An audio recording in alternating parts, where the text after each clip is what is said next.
ఐక్యరాజ్య సమితిలో నేడు కీలక పరిణామం చోటు చేసుకోనుంది. భద్రతా మండలిలో భారత్ పాక్ల మధ్య నెలకొన్న ఉధృత పరిస్థితుల గురించి చర్చించబోతున్నారు. తద్వారా అంతర్జాతీయ సమాజం ముందు ఇరు దేశాల తమ వాదనలు వినిపించే అవకాశం ఉంది.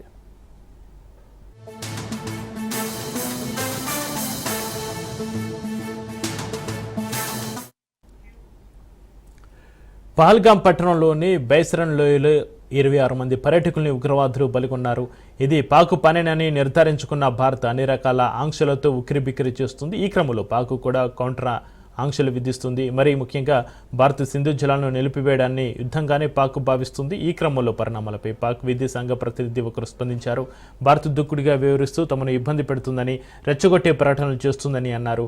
మరీ ముఖ్యంగా సింధు జలాల ఒప్పందాన్ని ఉల్లంఘిస్తూ భారత్ అక్రమంగా వివరిస్తుందని, ఈ విషయాలని భద్రతా మండలి సమావేశంలో లేవనెత్తనున్నారు.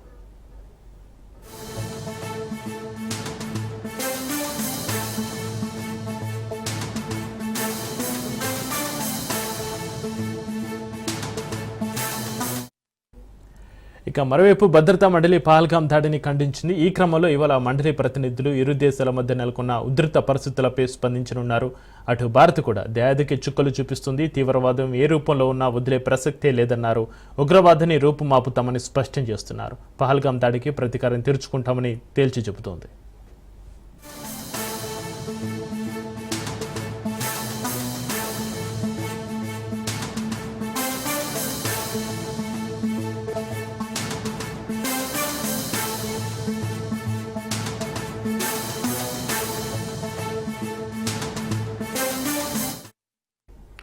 ఐక్యరాజ్య సమితిలో నేడు కీలక పరిణామం చోటు చేసుకొనింది.